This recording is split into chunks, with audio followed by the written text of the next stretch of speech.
So anyway, here in Las Vegas, Nevada, the most patriotic event is going to happen this year. It's going to be like a ceremony for the Golden Knights winners, which is basically a hockey team. And it's going to be some guys singing the national anthem in the Las Vegas ballpark. It's probably going to be a baseball park or something like a baseball stadium. I don't know if they're going to have a patriotic baseball game because it's a bit too hot to play baseball here in the city. It's 100 degrees Fahrenheit outside here in Las Vegas, Nevada. But they are going to have the Thunderbirds air show going to fly overhead the ballpark during the national anthem. These are the most famous Air Force squadron here in the Las Vegas area. The U.S. Air Force Thunderbirds, which are stationed here at Nellis Air Force Base in Las Vegas, Nevada. Now, that's the most American thing about Las Vegas is the Thunderbirds from the United States Air Force. Is this city about 250 years old? Not really. The city of Las Vegas was founded in the year 1905 by a man named Senator William Clark and a bunch of Mormon settlers from Utah who just came there because a railroad was building across the area across southern Nevada trying to get to Los Angeles. Does Las Vegas, Nevada really have battles throughout the years? Not really. Las Vegas it's actually a very peaceful city throughout the years. Compared to Philadelphia and Boston, these cities have a lot of battles throughout the years. Pennsylvania is a very famous battlefield state. It's kind of interesting that my mom came from a state where our country started, where all the battles happened.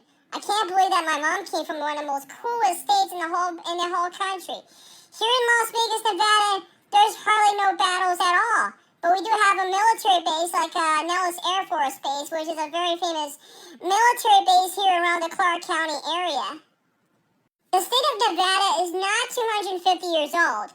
It's about 160 years old. Over 160 years old, of course. 162 years old. It's a really old state, but it's not as old as the whole country itself. So what's the story of Las Vegas anyways? 250 years ago, the city of Las Vegas was settled by the Paiute Indian tribe. There's nobody even living here. It wasn't settled until the 1800s. Well, it kind of makes sense. In the 1700s, nobody wants to go to the desert anyway. It's too hot. It's also a bit too far away from civilization. Plus, there's too many mountains. That's the issue. Well, can you imagine we travel back in time 250 years ago? The city of Las Vegas used to be a Spanish territory. I bet there's a lot of people around here speaking Spanish because it was part of Mexico back then. No wonder why there's so many Mexican immigrants living here. They want their territories back. But I'm going to talk about Pennsylvania later on in the video because I do have roots in Pennsylvania. My grandfather used to live here. My mom was born there and she decided to move to California to seek a better life. I just saw an article from Fox 5 News this morning. They're going to have a Thunderbirds air show over a ballpark. Maybe they're going to broadcast that on television. Well, that would be kind of cool to see. Oh, it's going to take place Saturday evening. So that's where the flyover for Battle for Vegas charity event is going to take place in the Las Vegas ballpark. Maybe they're going to broadcast it on television, local television. I don't know if I want to go there or not because it's too hot around here. According to a local Fox 5 News report, the Clark County government or the fire department in Las Vegas have rules about using fireworks for this country's 250th birthday. Safety, of course. So the firefighters believe that the fireworks is not going to be safe here in Las Vegas. Well, of course, it's 100 degrees outside. The fireworks would have been on fire, been burned by now on. Well, yeah, the kids will be using fireworks would have been on fire by nighttime during the 250th birthday celebration. Do you people have fireworks to use for a 250th birthday? If you guys live in Las Vegas or LA, go ahead, play with them, but be safe. It might be too dangerous. I wish I had fireworks to celebrate the country's birthday. So according to Google, Las Vegas used to be an uninhabited desert oasis belonging to the Spanish Empire. So there's nobody living in this county in the valley back in 1776. I just want to say the Las Vegas Valley. That's what the area is called, the Valley. Not Clark County, the Valley. I'm so stupid. According to Google, it was a habitual watering hole along natural artisan springs, serving as a refuge for indigenous Native Americans and early Spanish explorers. So that's the most important thing about Las Vegas is spring water for like a refuge for Native Americans and Spanish explorers to drink some water. Well, of course, it's 100 degrees Fahrenheit outside. We need water to survive. So basically, according to Google, the first explorer who came here in 1776 was a Franciscan missionary named Father Francisco Garces, became the first recorded European to explore Las Vegas. Well, his diary entries provide the earliest written records of the region. So it's interesting, there's a Franciscan father missionary named Francisco Garces was the first European to discover the Las Vegas area 250 years ago.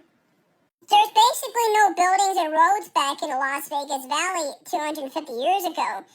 Because it was actually a road for the old Spanish Trail traveling between California to, like, I don't know, Texas or something. The name of the Indians that used to live in Las Vegas were called the Southern Paiute. I don't know if the Paiute tribe actually exists. I don't know if they went extinct because of the European arrival. I don't know if they died of smallpox like other Native Americans did in the East Coast.